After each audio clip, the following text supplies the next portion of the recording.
Hello everyone, my name is Nidhi. और कल हम लोगों ने देखा था average speed and average velocity को। मैंने कहा था कि आज मैं न्यूमेरिकल्स करवाऊंगी, लेकिन फिर मुझे लगा कि एवरेज एक्सेलरेशन बताने के बाद इन सबको मिक्स करके जो न्यूमेरिकल आता है उसको समझाने में ज़्यादा अच्छे से क्लियर होगा। तो देखते हैं आज एवरेज एक्सेलरेशन होता क्या है। स्पीड तो आप लोगों ने पहले से थोड़ा बहुत पढ़ रखा होगा, लेकिन एवरेज एक्सेलरेशन ये आपके लिए अभी न्यू है, तो उसको अच्छे से देखते हैं। तो एवरेज एक्सेलरेशन का जैसे कि मैंने डेफिनेशन लिख रखा है, जिसमें लिखा हुआ है the average acceleration of an object over a time interval in the is the change in velocity divided by the time interval. ये क्या लिखा हुआ है? Change in velocity divided by the time interval. जैसे कोई एक गाड़ी है, ठीक है, कोई एक गाड़ी है, सपोज़ करो ये गाड़ी है, ये अभी रेस्ट में है, ठीक है। फिर ये चलना स्टार्ट किया। हमें जितने देर तक के मोशन को चेक करना है, मान लो ये 1 घंटे तक चला, तो इस 1 घंटे में इसका जो स्पीड है, कहने का मतलब है वेलोसिटी है, वो तो चेंज हो रहा है ना। पहले रेस्ट में था, फिर चला, फिर थोड़ा बढ़ा बढ़ा बढ़ा या घटा, बीच में घट भी सकता है, बढ़ भी सकता है। तो ये जो वेलोसिटी का चेंज है इस इंटरवल ऑफ टाइम में, 1 घंटे तक का जो वो उसका जर्नी था उसमें, या हम लोग को जो जिस इंटरवल में चेक करना था उस इंटरवल में, वो चेंज अपॉन जिस इंटरवल का टाइम, मतलब जो टाइम था जिस टाइम में ये सारे चेंजेस हुए, अपॉन वो क्या कहलाएगा? Average acceleration. कभी कभी वो झटका सा फील नहीं होता जब गाड़ी रुका हुआ है, अचानक से चला तो मतलब जॉल्ट फील होता है अचानक से, या गाड़ी रुका तो फिर जॉल्ट फील होगा। तो उसी को वो क्यों होता है? एक्सेलरेशन की वजह से होता है। अगर कोई बॉडी रेस्ट में है और वो चलना स्टार्ट किया तो वो फील होता है जॉल्ट, ठीक है। तो अभी देखते हैं, it is a vector quantity. इसका मतलब क्या होता है? एक्सेलरेशन तो समझ में आ गया, चेंज इन वेलोसिटी। जिस इंटरवल में हम लोग मोशन को देख रहे हैं उसमें वेलोसिटी में क्या क्या चेंज, कितने चेंजेस आए, उसको किससे डिवाइड करेंगे? जिस टाइम में हम लोग चेक कर रहे हैं उससे, तो हमें एवरेज एक्सेलरेशन मिल गया, ठीक है। तो एवरेज एक्सेलरेशन होता क्या है? It is a vector quantity. Vector quantity मैंने बताया था, जिस भी फिजिकल क्वांटिटी के पास magnitude as well as direction हो उसको हम लोग क्या कहते हैं? Vector quantity. तो यहाँ पे मैंने लिखा है it is a vector quantity means it has magnitude as well as direction. ये आपका वेक्टर क्वांटिटी क्यों है? क्योंकि हमारा जो चेंज इन वेलोसिटी, मैंने क्या कहा था? वेलोसिटी जो होता है वो एक वेक्टर क्वांटिटी होता है, तो चेंज इन वेलोसिटी भी तो हमारा वेक्टर क्वांटिटी होगा।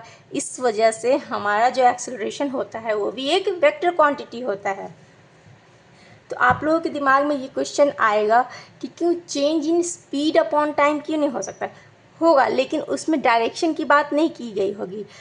कोई ज़रूरी नहीं है कि मैग्नीट्यूड में ही सिर्फ चेंज होने से एक्सेलरेशन निकलेगा, नहीं, डायरेक्शन में भी अगर चेंज होता है ना तब भी, मतलब स्पीड का जो मतलब वेलोसिटी क्या होता है? स्पीड जो कि मैग्नीट्यूड सिर्फ है उसमें, उसके साथ डायरेक्शन अगर ऐड कर देते हैं तो हम लोग का वेलोसिटी बन जाता है। तो कुछ स्पीड सिर्फ और सिर्फ मैग्नीट्यूड में ही change upon time interval acceleration नहीं कहलाएगा। आपका डायरेक्शन में भी चेंज हो सकता है, मैग्नीट्यूड सेम का सेम रह गया और डायरेक्शन चेंज हो गया, तब भी हमारा एक्सेलरेशन होता है। इसलिए एक्सेलरेशन हमारा क्या होता है? एक वेक्टर क्वांटिटी होता है, और इसको change in velocity upon time लिखते हैं, ना कि change in speed. Change in speed कहने का मतलब होगा सिर्फ और सिर्फ मैग्नीट्यूड में चेंज हो रहा होगा, ठीक है।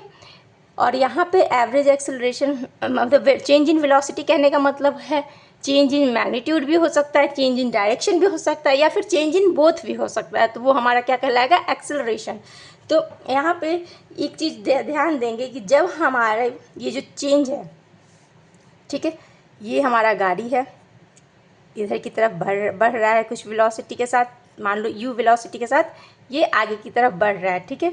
ये बढ़ रहा है, आगे चलते चलते कुछ टाइम के बाद ये अपना स्पीड बढ़ा लिया, मतलब v वेलोसिटी जो v है ग्रेटर देन u हो गया, ठीक है। तो अगर ये सिचुएशन आएगा तो ये हमारा चेंज, ओवरऑल चेंज का मतलब यहाँ पे हम लोग ना, अच्छा मैंने एक चीज़ नहीं लिखा, एक्सेलरेशन को a से डिनोट करते हैं, ठीक है, और इसको लिखते हैं final velocity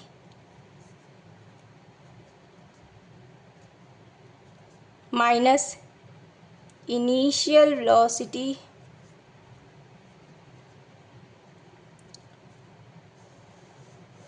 upon time interval. ठीक है, इसको हम लोग क्या लिखते हैं, चेंज को क्या लिखते हैं, final velocity minus initial velocity. मतलब इसको final velocity minus initial velocity.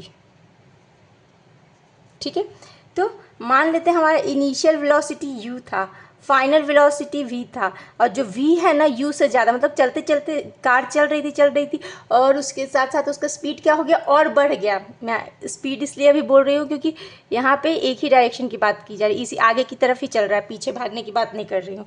तो स्पीड भी बोल सकती हूँ, वैसे तो वेलोसिटी बोल देते हैं। तो v जो है ज़्यादा हो गया, पहले से स्पीड मतलब पहले से इसका जो और फास्ट चलने लगा गाड़ी। ठीक है, तो उस केस में क्या होता है, क्योंकि यहाँ पे मैग्नीट्यूड जो है वेलोसिटी का बढ़ रहा है, तो उस केस में होता है हमारा एक्सेलरेशन जो होता है ना, वेलोसिटी किस डायरेक्शन में, इस डायरेक्शन में है, तो एक्सेलरेशन भी इसी डायरेक्शन में होगा जो मैंने लिखा है। If magnitude of velocity is increasing in given time interval, acceleration will be in the direction of velocity. Next case क्या होता है, सपोज करो जैसे यहाँ पे मैंने बना रखा है, अगर वेलोसिटी इधर की तरफ है, वेलोसिटी कम हो या ज़्यादा हो, अगर मान लेते हैं यहाँ पे, पहले दूसरा केस देख लेते हैं हम लोग। यहाँ पे हम लोग मान लेते हैं u का वैल्यू जो है ज़्यादा था v से, मतलब ठीक है, गाड़ी चलते चलते धीरे होने लगा। ठीक है, धीरे भी हो रहा है तो मोशन आगे की तरफ ही है, पीछे तो नहीं ना भाग रहा है, अभी वो गाड़ी आगे की तरफ ही बढ़ रही है।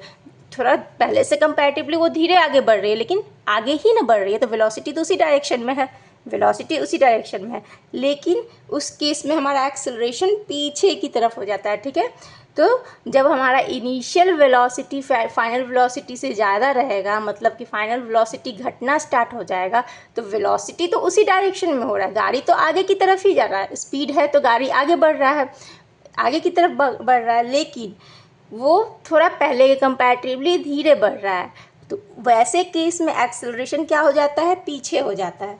और अगर वेलोसिटी ज़्यादा और ज़्यादा स्पीडिंग अप है, कार स्पीड अप हो रहा है, तो उस केस में वेलोसिटी जिस डायरेक्शन में रहता है, एक्सेलरेशन भी उसी डायरेक्शन में होता है।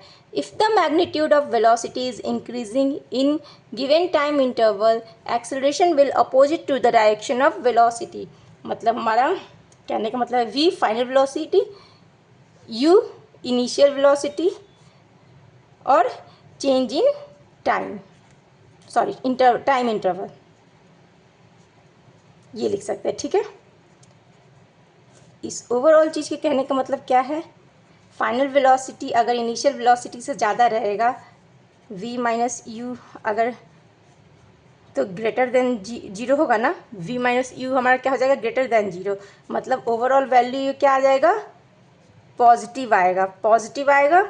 तो मतलब स्पीड अप हो रहा है, कार स्पीड अप हो रहा है, तो जिस डायरेक्शन में स्पीड अप हो रहा है उसी डायरेक्शन में एक्सेलरेशन होगा। अगर v माइनस यू की वैल्यू लेस देन जीरो, मतलब नेगेटिव आ गई, ठीक है, तो नेगेटिव होगा, तो मतलब कार तो अभी भी आगे ही बढ़ रहा है, लेकिन धीरे धीरे बढ़ रहा है, कम मतलब स्लो डाउन हो गया है कार, तब उस केस में एक्सेलरेशन क्या हो जाएगा, वेलोसिटी के अपोजिट डायरेक्शन में होगा। ये एक इंपॉर्टेंट चीज़ है जिसको ध्यान रखना होगा, इससे रिलेटेड बहुत सारे क्वेश्चंस भी होंगे, तो हम लोग देखेंगे आगे। ठीक है, ये जो मैंने मतलब फाइनल वेलोसिटी को v, इनिशियल वेलोसिटी को u लिया है, वो आगे चल के बहुत यूज़ होने वाला है, इसको ध्यान में रखना। ठीक है, तो अब नेक्स्ट कल देखेंगे, और इस चैप्टर से रिलेटेड में भी बहुत लोगों को नहीं भी कुछ समझ में आया होगा क्योंकि नया चीज़ है, तो इसको मैं फिर से भी बता दूँगी अगर आप लोगों का डिमांड रहा तो। ओके, तो अब कल देखते हैं, कल ढेर सारा न्यूमेरिकल्स करेंगे। Thank you.